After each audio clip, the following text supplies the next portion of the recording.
téléspectateurs de la Téléécole, aujourd'hui nous sommes au Douta Sec pour la 7e édition du festival Kimpa Vita et tout simplement un festival qui met en valeur l'Afrique, l'africanité, la femme, les enfants, la culture, l'éducation, la formation, la sensibilisation. Eh bien, nous allons ensemble visiter les stands, ensemble rencontrer les organisateurs pour tout simplement partager avec vous l'essence, l'objectif et le message derrière ce festival qui tout simplement est exceptionnel. Et nous sommes à la 7e édition. Mesdames, Messieurs, suivez-moi.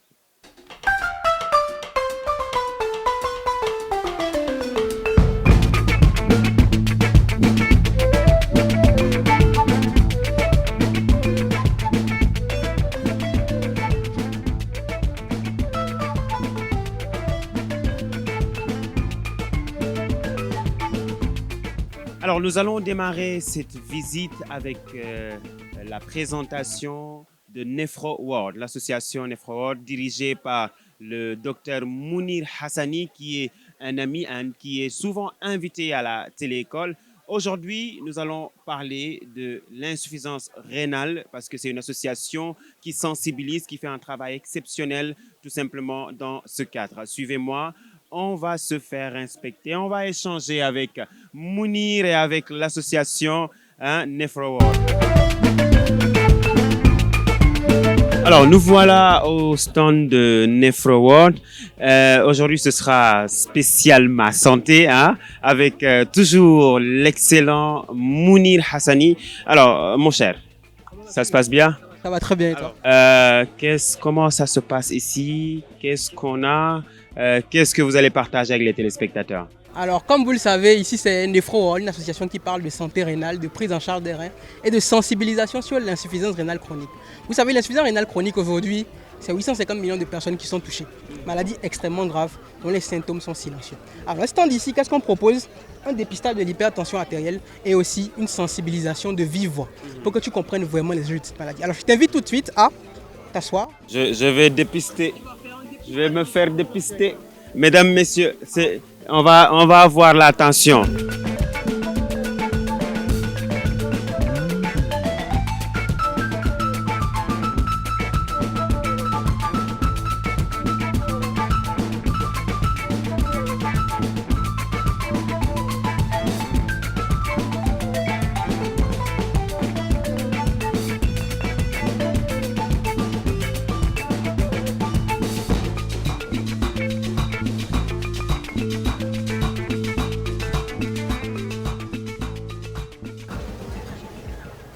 Alors là, tu as une excellente tension de 11,7. On peut applaudir pour lui, s'il vous plaît. Ah oui, mesdames, messieurs, applaudissez, applaudissez, voilà.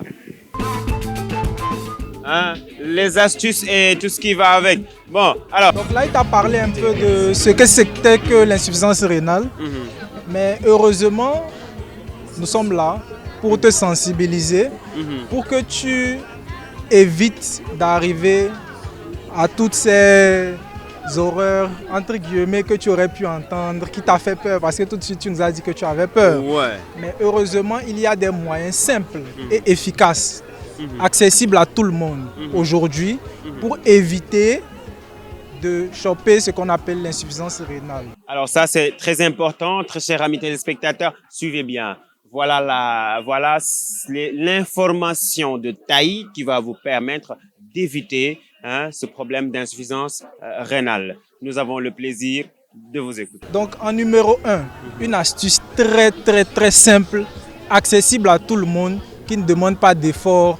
Et franchement, quoi de plus que s'hydrater? S'hydrater, c'est quoi? C'est boire de l'eau. Boire au minimum 1,5 litre d'eau par jour. Quand je dis ça, ce n'est pas tu chopes ta bouteille le matin, tu bois tes 1 litre et c'est fini. Il faut répartir ça sur la journée. Il faut boire au fur et à mesure. Il ne faut pas attendre d'avoir soif avant de boire. Quand tu attends d'avoir soif, cela veut dire que déjà tes reins commencent à souffrir. Donc il ne faut pas hésiter. L'eau, c'est la vie. Il faut boire. Alors, comme il l'a si bien dit, d'abord, il faut s'hydrater. Il faut boire. C'est d'ailleurs mon problème. J'ai toujours un problème pour l'hydratation. Et s'hydrater ne veut pas dire se réveiller le matin, prendre 1 litre d'un coup, mais c'est boire petit à petit au cours de la journée. Ensuite, Donc en deuxième position, il y a une chose très simple que souvent certaines personnes peuvent trouver compliquée, c'est faire de l'activité physique. Faire de l'activité physique, c'est quoi? Ce n'est pas forcément aller à la salle, prendre un abonnement et aller tous les jours soulever du fer. Non, pas forcément. On peut parfaitement intégrer des activités physiques dans notre quotidien. Comment? Le simple fait de marcher, c'est faire une activité physique. Le simple fait de prendre des escaliers, c'est une activité physique. Le simple fait même de faire le ménage à la maison, c'est aussi une activité physique. Donc vous voyez qu'on n'a pas forcément besoin d'abonnement pour faire une activité physique. bouger, hein, faire bouger le corps. Hein, d'accord? Et en deuxième position, tu as parlé de 5 astuces. Hein, d'accord? Troisième position, Donc en troisième position, nous avons quoi? L'alimentation. On mange tous les jours. Mais est-ce qu'on sait réellement ce qu'on mange et l'impact que ça a sur notre santé? Nous sommes le reflet, entre guillemets, de ce que nous mangeons. Donc, si on mange sainement, notre corps va se porter de la meilleure des manières possibles. Donc, manger sainement, ce n'est pas forcément dire avoir une alimentation stricte. On peut adapter l'alimentation qu'on a au quotidien de façon à ce que ça soit plus saine. Rajouter des légumes dans les repas, c'est une astuce. Ajouter un fruit en début ou en fin de repas, c'est aussi une astuce. Diminuer la quantité de sel qu'on consomme. C'est vrai que nous sommes au Sénégal, on aime bien notre chef national, très salé, hein, avec un peu plus de cubes. Mais on peut adapter les choses. C'est-à-dire moins de sel ne va pas forcément dire que ça ne sera pas bon. Hein. Donc, on n'interdit pas, mais il faut, voilà, faire maison, c'est toujours bien. Essayer de contrôler un peu ce qu'on mange. Et vous allez voir que c'est une phrase que j'aime bien, manger pour se soigner et se soigner en mangeant. Hein? Certains creusent leur tombe avec leurs fourchettes, hein, avec leurs cuillères et d'autres avec leurs mains, les gourmands. Ensuite, la quatrième astuce, c'est quoi? Toujours dans notre contexte. On est dans un contexte africain, on ne va pas renier nos traditions. Hein? Mais prudence, prudence, prudence. C'est vrai que parfois quand on est un peu malade, on a tendance à prendre des décoctions, des médicaments traditionnels. Donc on appelle à la prudence. La prudence, c'est quoi? On ne dit pas que ça ne soigne pas. Mais prudence, parce qu'il y a effectivement un principe actif là-dedans. Mais on ne sait pas à quelle quantité c'est dosé. Donc prudence, prudence, prudence. Quand vous êtes malade, faites attention aux décoctions. C'est souvent bien d'aller consulter un spécialiste qui va un peu vous expliquer ce qu'il y a et les dosages, hein, tout ça, tout ça. Donc, éviter l'automédication, surtout traditionnelle. D'accord? Toujours consulter un spécialiste, un vrai spécialiste. Hein?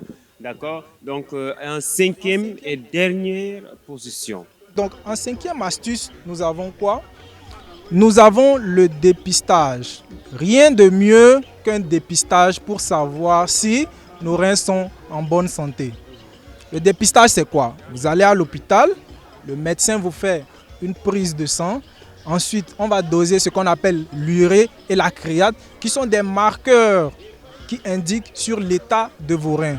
Et avec ça, il pourra savoir s'il y a un souci par rapport à vos reins qui permettra de prendre en charge un peu plus tôt. Donc, c'est souvent préconisé de faire 1 à 2 fois par an un bilan, un petit check-up pour voir si tout va bien. Ça, c'est un message pour moi. Tu sais, moi, j'ai la phobie de l'hôpital, j'ai la phobie des dépistages, mais il n'y a pas une meilleure solution. C'est la meilleure solution. En Wolof, on dit souvent « Fagaru mogen fayou ». Mieux vaut prévenir que guérir. Et c'est un plaisir, en tout cas, très chers amis téléspectateurs de la téléécole, si vous voulez protéger vos reins, si vous voulez aider, booster, conserver la vitalité de vos reins, eh bien, suivez NephroWorld sur les réseaux, suivez les conseils et ils font un travail magnifique et c'est vraiment une contribution qu'ils font, une contribution patriotique. Et d'ailleurs, on va inviter tous ceux qui peuvent aider, on va inviter tous ceux qui peuvent booster, tout ce qui peut vous accompagner, parce que la sensibilisation que vous êtes en train de faire, c'est tout simplement exceptionnel et très, très, très humain. Hein? Alors, on va prendre une dernière personne qui va... Hein? Oui, si tu viens pas, je viens. Hein? Donc, soit elle est là, soit je suis là. Voilà, vous allez la passer le micro. Bonjour. Alors, moi, je m'appelle Bouchra Abdelkarim Maden, membre de l'association. Oui, Bouchra, oui. Membre de l'association NephroWorld. Le message qu'on voulait transmettre aujourd'hui via l'émission et les gens qui nous regardent, télé-école, c'est l'accompagnement notamment technique. Vous voyez qu'on a un tensiomètre, donc on voulait plus de matériel pour sensibiliser plus de choses, plus efficacement, en gros. Et aussi l'accompagnement financier pour qu'on ne se limite pas justement à Dakar, pour qu'on aille sensibiliser les gens un peu plus dans les autres villes, un peu plus dans les autres régions de Sénégal. Donc voilà, donc on appelle l'Organisation mondiale de la santé, le ministère de la Santé, notamment les associations qui travaillent sur les sensibilisations, surtout pour les reins, pour la néphrologie, de nous accompagner. On est une bonne de camarades de classe, étudiantes de médecine qui se soucient de la santé, qui voulons aider, nous voulons aider. Et donc on a besoin d'aide aussi pour aider les autres. Donc voilà mon message. Merci beaucoup, Bouchra, qui ne voulait pas parler, mais qui parle très bien. Qui parle très bien. Alors, merci beaucoup, très cher ami. Spécialement santé, aujourd'hui, on s'est déplacé, on est venu voir l'association NephroWorld, la Kimpa Vita, voilà, la 7e édition de la Kimpa Vita. Merci, mes partenaires. Merci. C'est un plaisir. Mounir, on va se donner rendez-vous. On a une petite collecte de fonds, vraiment oui. bénévole. Il y a une petite collecte de fonds. Peut-être les téléspectateurs ne sont pas là, mais nous, on est là. La collecte de fonds sert à quoi? Eh bien, les patients dialysés de l'hôpital Roi-Baudouin n'ont pas les médicaments vitaux, en fait. C'est-à-dire, c'est vrai, la dialyse elle est gratuite dans le public, mais les médicaments essentiels pour la prise en charge de ces patients-là, l'érythropoïétine, le calcium, l'insuffisance rénale, en plus d'être une maladie grave, elle vient avec d'autres maladies, elle vient avec beaucoup de complications. Et ces patients-là, en réalité, ils n'ont pas les moyens d'acheter ces médicaments. Donc, on a lancé une collecte de fonds qui est là pour aider toutes ces personnes-là à pouvoir en fait acheter ces médicaments. Et d'une manière ou d'une autre, agir vraiment, parce que on parle depuis, mais qu'est-ce qu'on fait concrètement pour les personnes dialysées? Contribuer, participer véritablement à la santé des personnes dialysées. Alors, je vais donner le numéro de téléphone, tous les dons, toutes les personnes qui aimeraient... c'est NephroWorld, on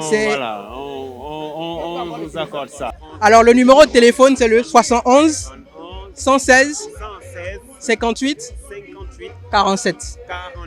Sur Wave et Orange Money, c'est disponible. D'accord. Merci beaucoup Mounir, merci les gars, on diarama.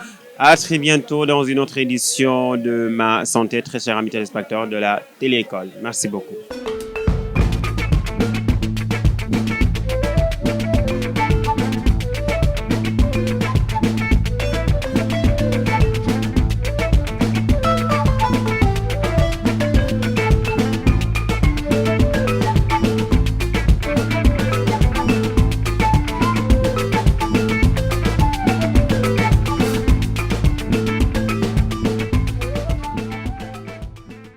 Voilà, donc toujours dans le cadre de la visite, nous sommes au stand du club de cinéma de l'Université Cheikh Anta Diop de Dakar. On parle de la télé-école, on parle de la télé 100% éducative, on va parler de l'UCAD aussi. Donc je vais donner la parole à notre chère dame au milieu qui va nous parler de ce club et va tout simplement partager les informations avec les téléspectateurs de la première télé éducative de l'Afrique au Sénégal. Très cher.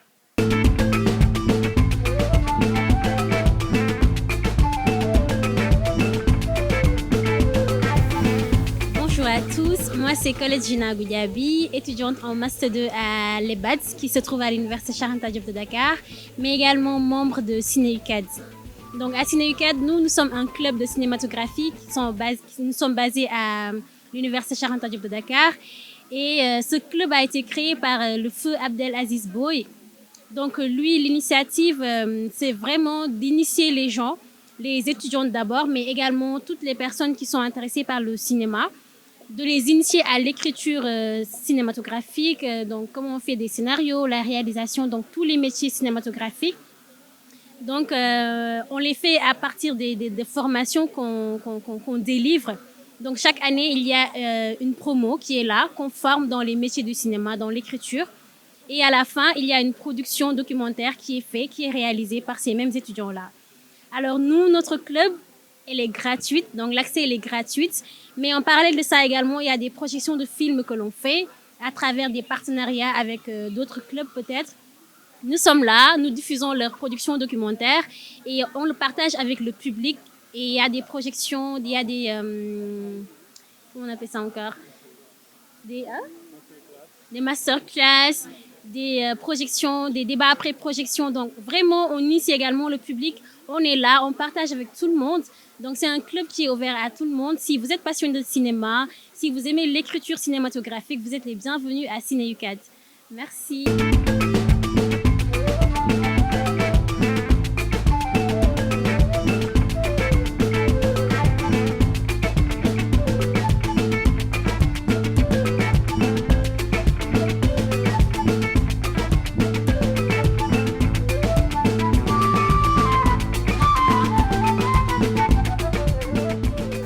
Alors, toujours dans le cadre de la visite des stands, nous sommes dans le stand de l'association Recycit, qui est une association qui œuvre dans la sensibilisation, dans l'éco-responsabilité, dans l'environnement et les enfants. Nous allons tout simplement prendre l'un des formateurs, l'un des moniteurs. Et oui, ici, c'est la télé-école, la télé 100% éducative. Et quand on voit les enfants, quand on voit ces séances de travail avec les enfants sur la formation, la sensibilisation, on ne peut que les interviewer, on ne peut que prendre cette information parce que c'est la télé-école, tout simplement. Alors, suivez-moi, on va donner la parole à l'un des formateurs. Salam alaikum, As Dial. Je suis le président de Recycit. Recycit nekk benn association boo xam ne que ni day accompagner ndaw ñi di leen sensibiliser à l'éco-responsabilité et aux enjeux du développement durable. Tey nag ñu ngi ñëwoon fii ci Kimpa Vita bi au niveau de Douta Seck di def benn atelier de sensibilisation sur la fresque des déchets avec les enfants de la Médina. Comme tey atelier bi ñu doon def ni ñu ngi doon sensibiliser les enfants sur l'importance du tri sélectif, la gestion des déchets et du recyclage.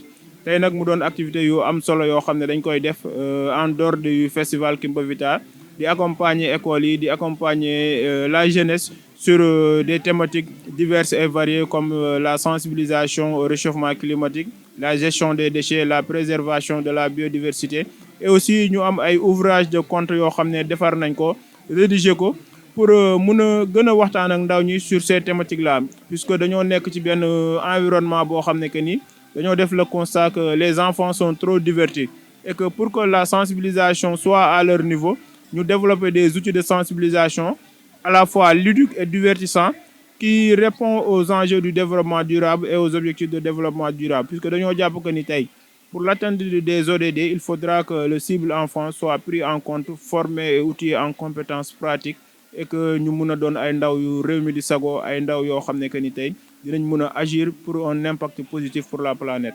Jaa ngeen jëf, ñu ngi leen di sant di leen gërëm.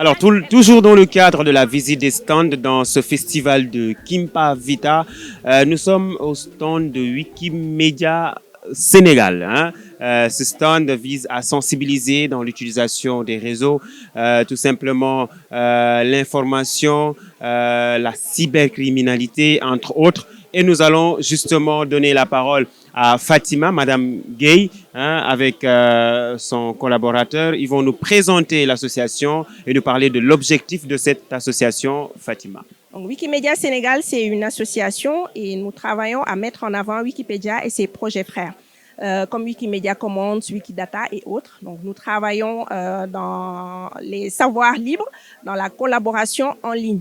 Et qu'est-ce que nous faisons concrètement dans notre groupe d'utilisateurs du Sénégal? Nous organisons des ateliers, des formations pour montrer aux gens comment on contribue sur Wikipédia, parce que tout le monde peut contribuer sur Wikipédia. Et nous avons orienté nos objectifs vers les femmes parce qu'il y a peu de contenu sur les plateformes en ligne sur les femmes. Donc, nous travaillons à écrire des articles pour une meilleure visibilité des femmes sur nos plateformes wiki.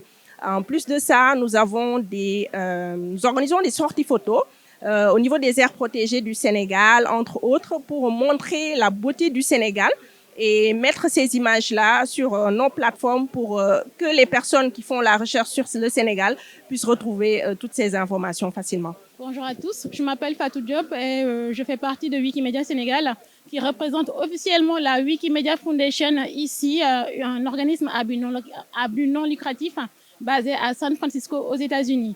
Alors, l'organisation est centrée autour du partage de la connaissance libre, pas seulement au Sénégal, mais partout dans le monde. Nous faisons des sorties photographiques pour montrer la beauté du Sénégal dans différents domaines.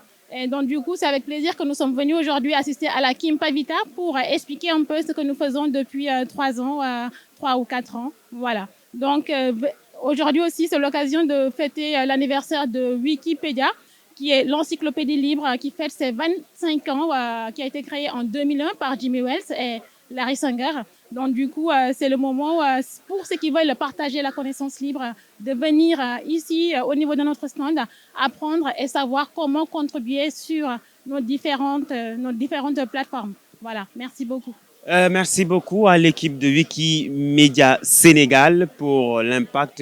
C'est vrai que Wikimedia est une plateforme qui a beaucoup aidé dans le domaine de la recherche, entre autres. Donc, c'est un plaisir et joyeux anniversaire. Vous fêtez vos 25 ans. Nous allons vous donner rendez-vous. On vous attendra à la téléécole aussi. Hein? Donc, comme je suis tombé sur mon ami du lycée de Mao, on va coordonner.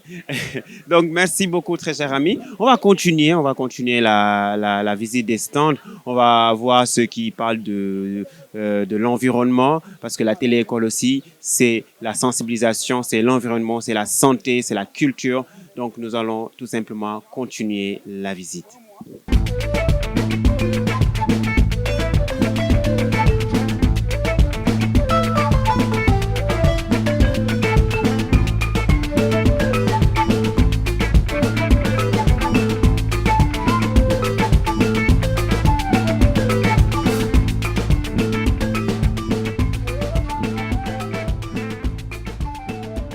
À la téléécole, nous avons une émission dédiée à l'environnement, à la protection de l'environnement. Et aujourd'hui, dans cette visite des stands, nous avons le plaisir de partager avec vous cette exposition de l'association Zéro Déchet.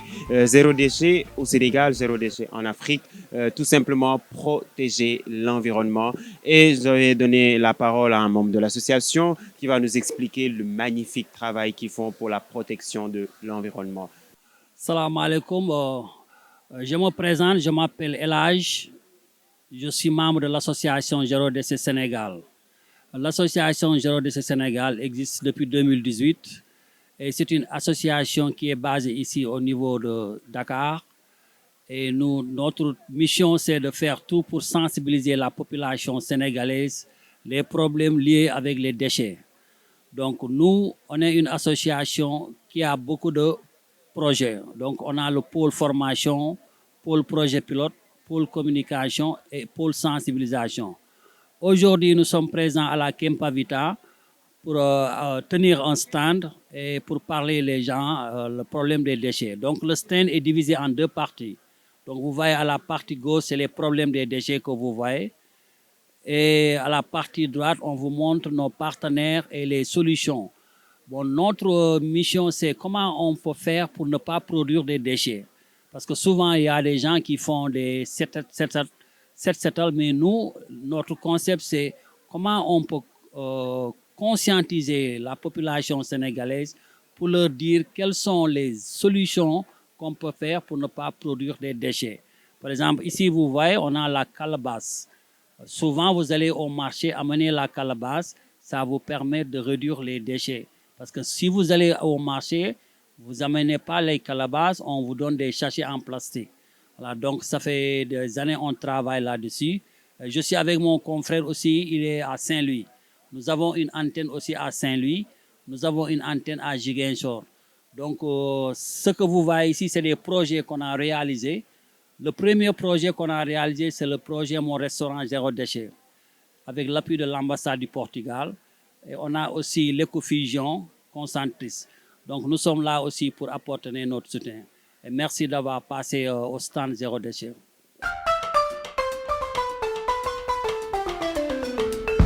Moi, c'est Elhadj Faligay de l'antenne Association Zéro Déchet Sénégal. Aujourd'hui, nous sommes présents au festival pour sensibiliser la communauté sur l'éco-responsable et l'éco-citoyenneté. Là, comme vous le voyez, là, ce sont les problèmes. Là, ce sont les solutions. OK, merci.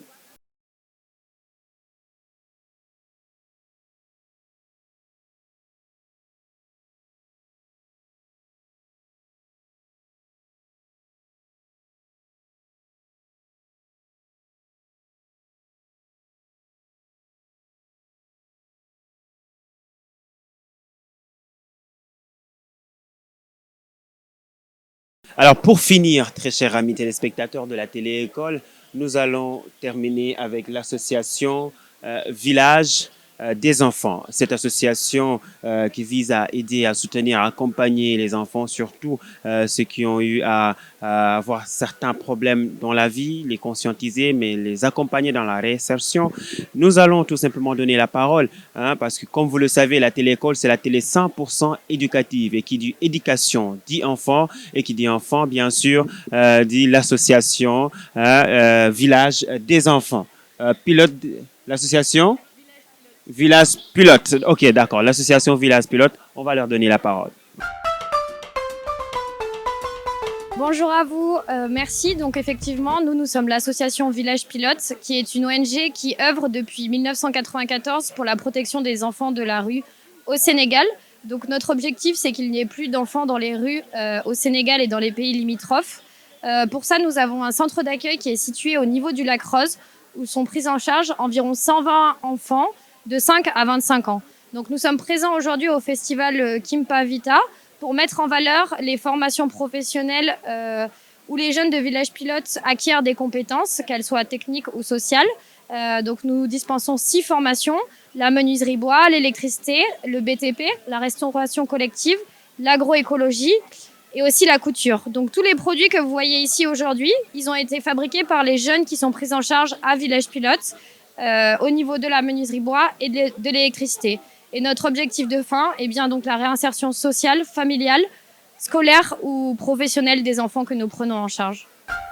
Merci.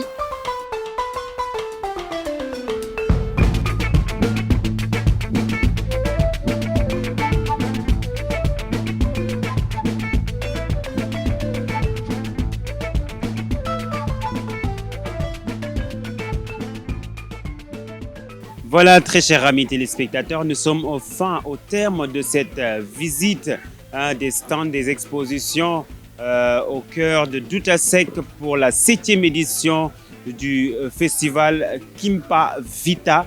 Et donc, nous vous donnons rendez-vous très prochainement dans d'autres sorties avec la première télé éducative de l'Afrique au Sénégal. Restez connectés, la télé-école, la télé 100% éducative.